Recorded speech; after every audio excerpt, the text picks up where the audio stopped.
has been 20 years now since the dead had walked the earth.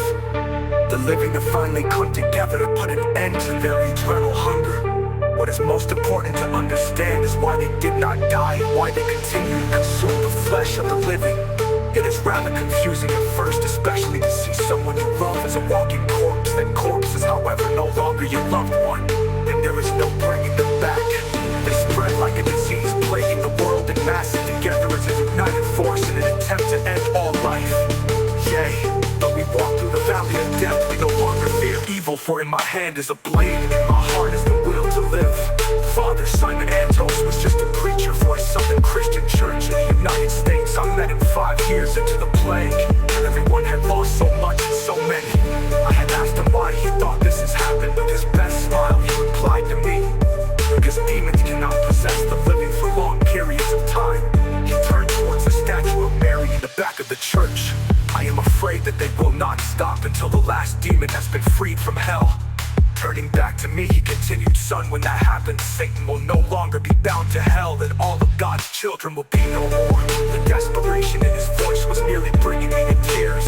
But son, we must continue to fight. We must not let the evil win. We must have faith in God. We must never let that faith waver. We must make hope where there is no hope left. Those words have haunted me for so long. I never would have believed something like that back then.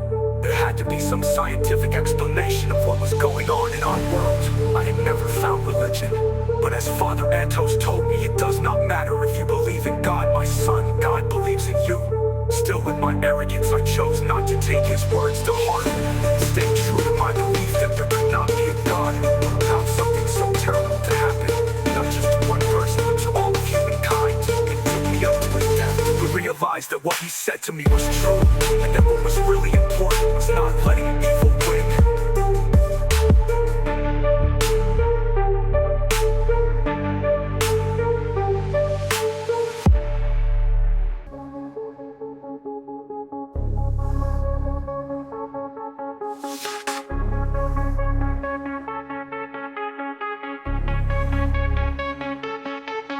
This was World War III, but it was not a war between human and human. It was a war against demons. It was a war against evil. And back then it seemed so hopeless. The people were torn apart. Separated and isolated, the people fought to survive. This turned the living against the living as well as the dead. Greed ran deep in the blood of the living, which must have tasted sweet in the mouths of the dead. People were killed for petty possessions, such as gas and vehicles or water and food.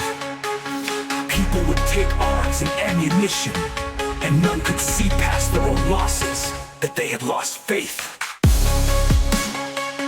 They had lost direction, and life had lost meaning. Still, no one even suspected what the dead really were. Father Antos sought out to spread the word in an attempt to unite the living against the dead. I'd like to think that his death did just that. It has been 5 years since that day, and those who did not know are taught daily as his word still spreads across the globe.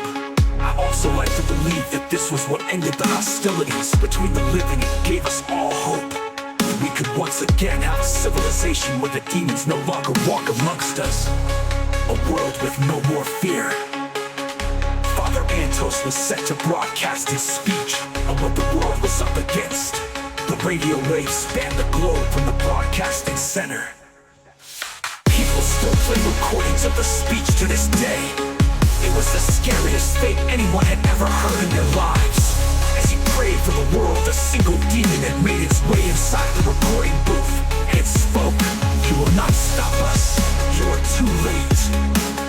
Father ended the broadcast with his last words, "God will not let you win," followed by the screams as he was devoured by the demon over the live broadcast. The people running the broadcast were too late getting into the booth and were no match for the demon who slew Father Antos. The world now knew that these were not zombies, or Z, as they were popularly called, thanks to so many years of writers producing zombie movies and television shows. Now it seems so prophetic.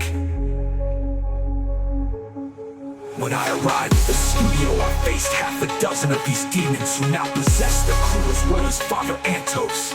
Between a few dozen of us, we made quick work to end them all. It was also a good thing they had made those zombie movies, because it certainly was true that severe damage to the brain would dispel the demon and bring the corpse to rest. Most major cities were overrun with demons, and the number of the living were no match for the unwavering dead. They would swarm to any sound in hopes of gnawing the flesh of some living creature. However, with this new information the world was given, people saw hope.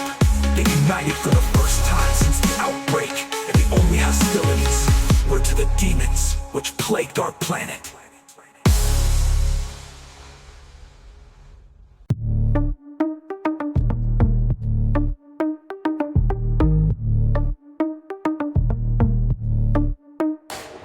At first, it seemed a bit short-lived as people went back to looting and killing for a while as they were stuck in their own disbelief.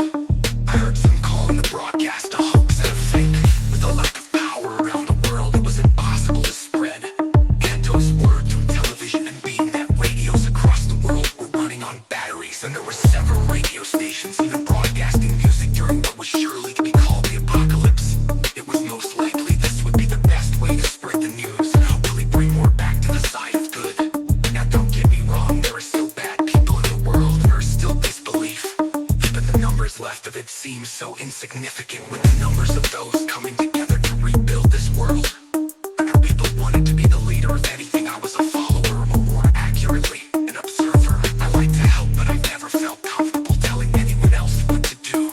After years of protecting Father Antos and helping him spread his word to communities that had formed, and to those who were isolated when we traveled and ran into them by chance, all of a sudden people seemed to be looking to me for answers. And there was no way I could become the voice of God as the Father had been.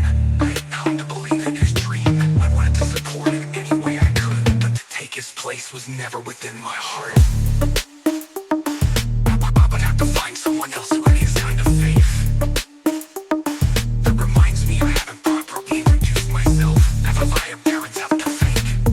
Have I parents have to thank? Have I parents have to thank? But that reminds me I haven't properly introduced myself. Have I?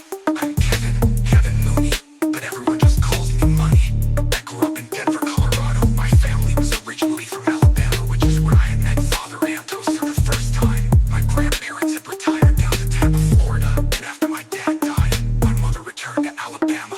I had only been to Mobile a couple of times and never stayed long enough to know anyone other than family. When my wife was bitten and died, I decided to try and find my mother or any family that I might have left on this planet. Right off the bat, Denver was not safe. The people there took up arms quickly and the dead spread faster than light. My wife Diane and myself were holed up in a ski resort in Winter Park. All the news reports warned that the city was not safe and to stay away as the National Guard was trying to evacuate the people and clear out the dead. The streets were full of looting and rioting. People were shooting at police for no reason at all. It was complete chaos as they showed from the footage they played on the newscasts. There were 3 other families sharing a cottage. We were in the men, the Masons, Avery and Dawn, and their 12-year-old son, Tyler, the Rogersons, Mark and Debbie. And then there was a gay couple, Robert and Devoni, who were all stuck here as the police were not letting anyone leave the town.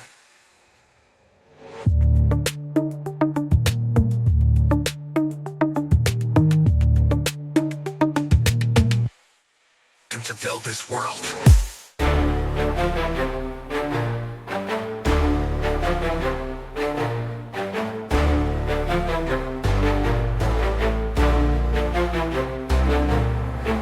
At first we had plenty of provisions, food, water, and warm clothing.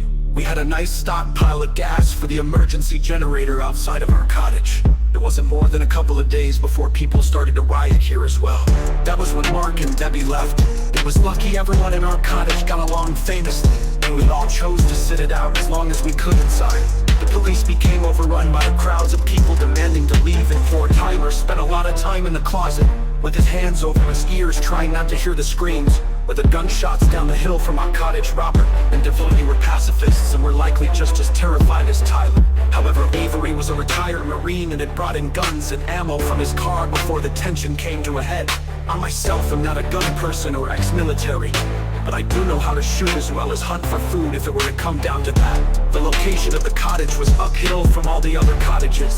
It was in a much safer position than any of the others. I personally picked the cottage as it had a wonderful view of the town below, and this became a real advantage.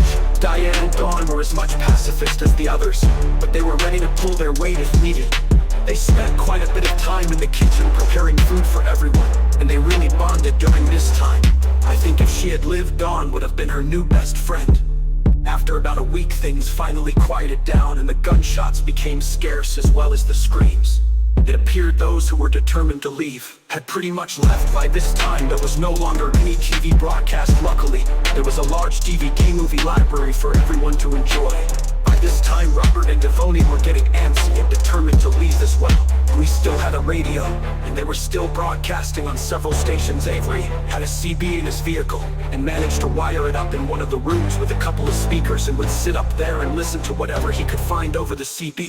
We both knew it would be bad news to leave, but we couldn't stop Robert and Devoney from leaving.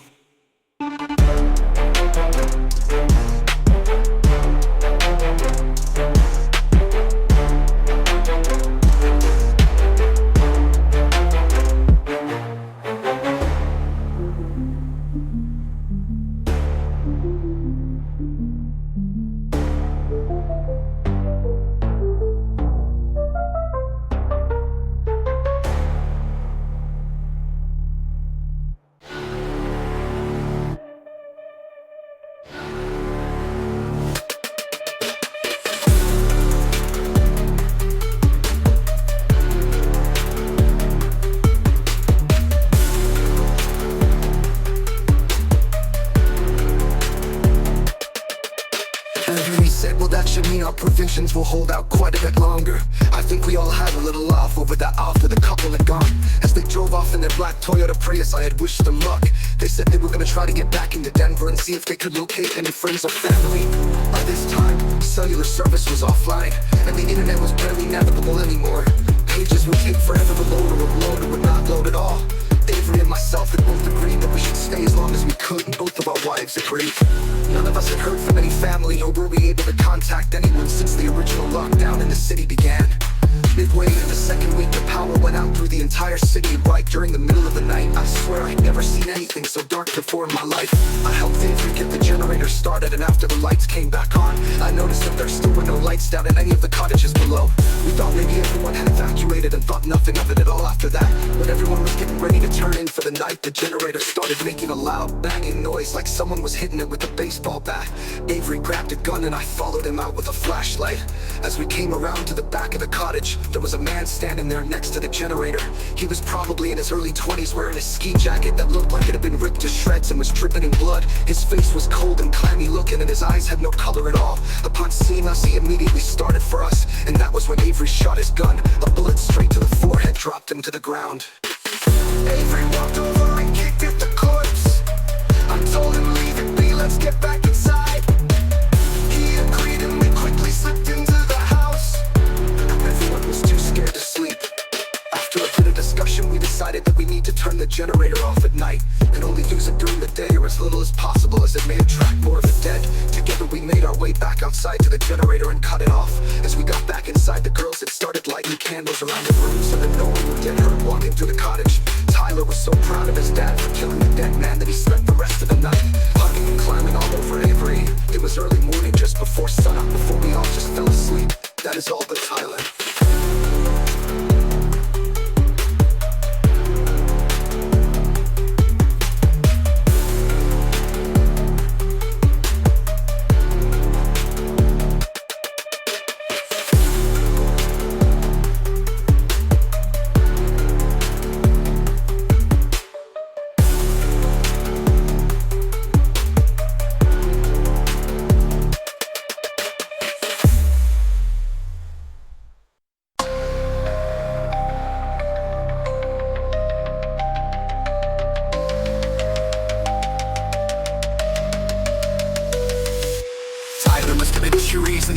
of the house. No one knows how long he'd been out there for, but his scream woke everyone up. Dawn immediately panicked. Where's Tyler? And she ran for the cottage, searching inside. He's in here, she shouted, and then Avery and I went out to look. As we came around the back of the cottage, there he was standing over the corpse we had left there last night. He was frozen solid, not moving at all. Avery called to his son and he didn't respond, so we rushed up to him, picked him up, then brought him back inside. I followed right behind. The poor kid was petrified after seeing a dead body for the first time. But other than that, he was quite alright. It was quite a scare, and there was nothing that makes you more hungry than being scared. However, this meant turning the generator back on, shaking as well. I volunteered to go out and start it. It was so quiet outside, you could hear the breeze blowing fresh snow from the trees. No sounds of any other human life at all until I started the generator. I thought to myself, this loud-ass gas guzzler is really gonna attract more dead. All the while I was hoping that the one we encountered would be the last. I don't think I will ever have that great of luck. The only real luck I ever had was having Diane fall in love with me and agreeing to marry me. I really miss her. After eating, none of us paid a second thought towards the generator, and by midday it had been on all day running. That's when we heard it sputter, and then the power went out. I looked towards Avery. Hey, it's your turn, I told him. He said no worries and proceeded to a closet where we had tanks full of gas just for an occasion like this. As he walked out, he said, I bet the people who used the generator last didn't bother to refill it. He hadn't thought to bring a gun with him, and moments after he had gone out, he screamed out, and as he did, Dawn jumped up and ran outside after him and found him under 3 other dead bodies being ripped apart and eaten. She screamed and then ran back into the house. They got Avery, was all she could say over and over again. She held her son as he cried, and moments later the door began banging and banging and banging. I looked through the peephole and saw 3 bodies trying to force their way through the door. I ran upstairs and got Avery's gun and opened up a window. It took me a whole 7 shots to take the 3 corpses down. Like I said, I was not really a gun person. After I came back downstairs, I think Dawn was in shock. Heck, I think we all may have been in shock. But just then, the unthinkable happened.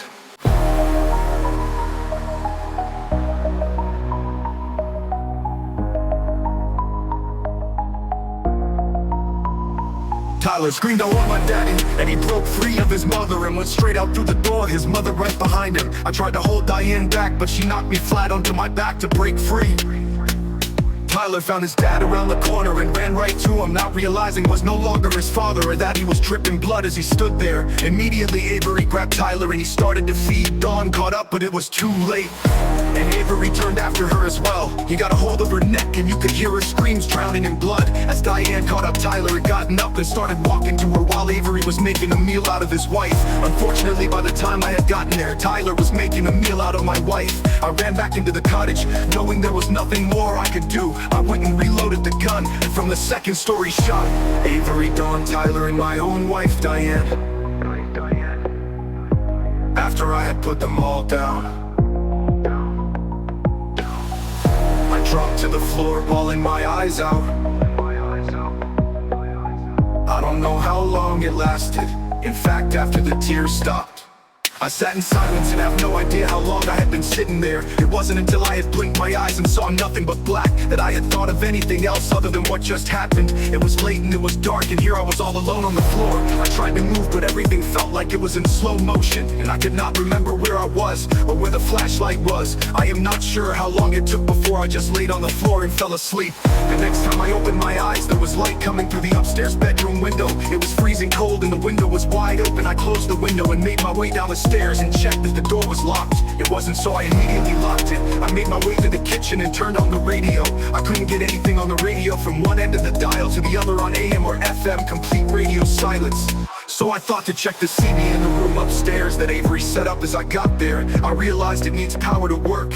I then reloaded the gun and made my way to the generator. Luckily, Avery didn't spill it when he was attacked, and I managed to get the generator filled up and started. I ran back into the house immediately and locked myself in. Out of breath, I stood just inside of the door, panting like a smoker who had just finished a marathon. My God, I could use a smoke. I made my way to the bedroom and found a pack of smokes Diane had hidden in the nightstand, and I made my way to the room with the CB in it.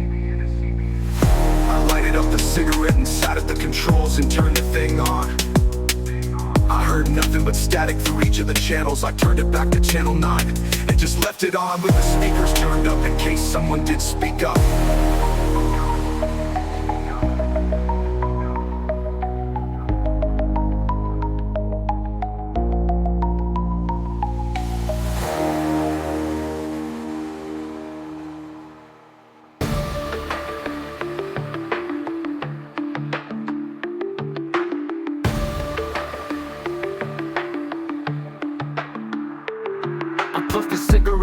was trying to breathe air through a snorkel, and before I had even paid attention to it, I was dripping along ash onto the floor. It was then that I realized how alone I was. I knew at that moment nothing else other than I want my mom. I had to make my way to mobile and find her. The thought of her not being there never even crossed my mind, as it was only filled with the desire to be coddled by the one person I had left in the world. With the generator on, I gathered all the cellular phones in the house, which amounted to 4, and put them all on chargers. I was gonna need maps if I hoped to reach there without getting lost. On my own phone, I opened up the internet, only to find out there was no service anymore. There were no bars of service, but the built-in map app worked, and I was able to set a course manually. I went into the kitchen and scrounged up some food to eat, as I could not remember the last time I ate. I then started boxing up supplies for the trip, water, food, snacks, and gathered the gas tanks from the supply closet where they were stored. I put together a backpack with a few changes of clothing in it and stacked it all by the door. I went back upstairs and disconnected the CB and brought it downstairs as well. That was when I thought I should take Avery's vehicle. He had a fairly new Hummer, and it would likely have the CB hookups that I could easily install it back into. The question was, however, where are his keys? I tore his room apart and found no sign of them at all.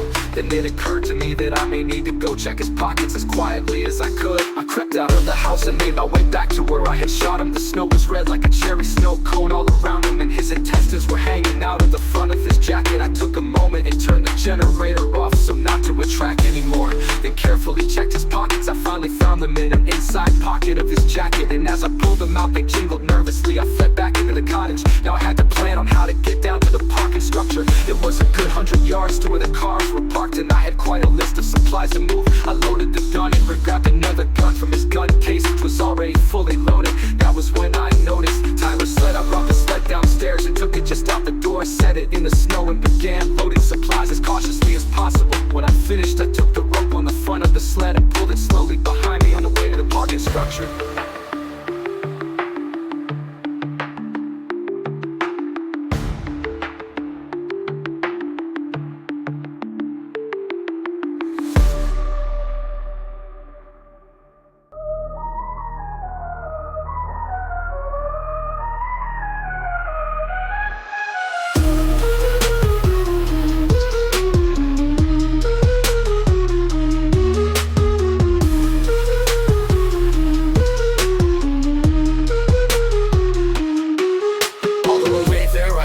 See any footprints or any blood. I figured that was a good sign that nobody had made it this far up the hill. Lucky for me, he was parked on the very edge of the structure, so I wouldn't have any problems loading supplies. I pulled the sled as close to the canary yellow Hummer as I could, and then reached up to open the back passenger door. A loud siren blared. It was locked. I pulled the keys from my pocket, fumbling. I finally found the button to turn it off and unlock the doors. When the alarm had stopped and the door was open, I heard an evil moan. I paused and looked towards the sound. I didn't see anything at first. Then I heard a second moan that sounded different than the first. I quickly loaded my supplies into the truck and closed the door. The moaning was getting louder, and there seemed to be more of them. As I came around the front to get into the driver's seat, I saw them, at least a dozen half-eaten people slowly making their way towards me. I jumped in and keyed the ignition quickly. As the motor turned over, even more of them were coming from the other side. I threw it into gear and floored it, following the thick snow-covered road down the hill into the town. The further I got into town, the more of them I saw swerving here and there to miss the ones in my way. Not just the walking dead, but there were bodies laid out on the ground here and there. It made me wonder if anyone made it out alive at all. I finally got onto a semi-clear road, but it was lightly coated with fresh snow. It was obvious to me I was gonna need to put on chains when and if I could find a safe spot to do it. The winter tires he had on were doing fine, but the further I got into the mountains, I knew the worse it would get. I managed to get to the edge of town and up to a turnoff onto the highway, where I then pulled over. My luck took a change as he had a box in the back with chains in it. Nice of a Marine to come into the mountains prepared. I got the chains on and crawled back into the cab, pulling off my gloves and rubbing my hands together as I blew flew on them. It occurred to me that I should put the CD in before I go any further, as it may prove helpful to make me feel even more lucky.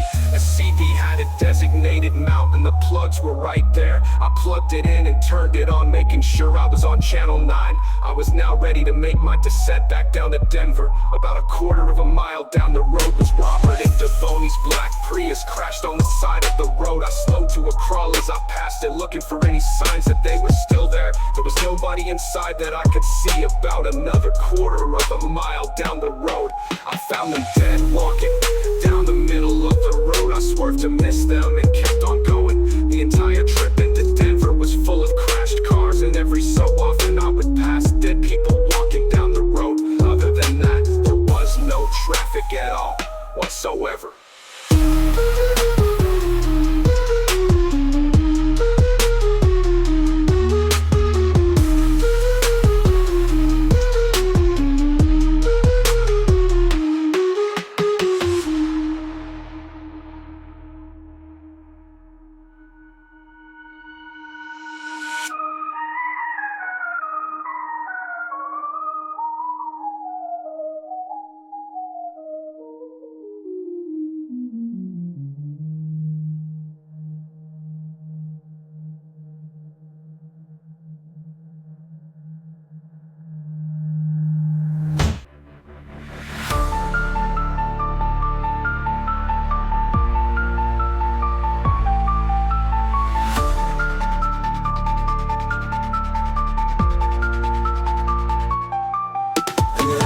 The hop back on I-70, there were cars piled up and the road was completely blocked. I had to go around, but there was no way through. I managed to backtrack around the hogback and travel down Hogback Road into Morrison. Cars abandoned everywhere in the middle of roads, crashes just left there and dead still roaming the streets, made it hard to get anywhere. I figured I would definitely need to figure out how to take as many back roads as possible. Coming out of Morrison East, I jumped on the 47 and it hit the southeast till I met up with that 25, where I would make my way south towards Albuquerque. The entire trip was a pain as the highway was riddled with car crashes and abandoned cars, and still the occasional dead wandering after getting as far south as Castle Rock. The traffic stopped becoming much of an issue up to about 5 miles south of Colorado Springs. I forgot they had an Air Force base there, but I had no intentions on stopping unless they stopped me, and even then I'm not sure I would have stopped. The traffic was jammed all the way through the city and I had to find back roads all the way around. I noticed my gas was low and I pulled over and filled the tank with the gas I had taken from the cottage. I then thought that I should refill them. If I could, I pulled it over to a gas station and tried the pump. There was no power, so I guess that was out of the question. I went over to the place where the trucks put the gas in and blew up the cover. I could smell gas, but I didn't have a hose. I decided against trying anything further. I drove on. It was the same in all major cities, traffic blocking the road, abandoned vehicles and dead walking. When I got up in New Mexico, I realized that 25 was gonna cut back west quite a ways, and then if I turned east on the 87, I could take that southeast towards Amarillo, Texas, saving me a lot of time from Amarillo. I wormed my way east down I-40 to Little Rock, Arkansas, and then on to Memphis, where I turned southeast down 22 to Birmingham, Alabama, where I then go to my way south down I-65 till I got to Mobile. Along the way, I did a little bit of scavenging as I needed gas and had to find a hose to siphon gas. But I managed to find a car that was rolled over and upside down. I went as far as removing the tank and pouring the gas into the can. So would have thought the cars are easier to work on when they're upside down. I also took the fuel line off in order to use it to siphon more gas than I needed in the fuel to feel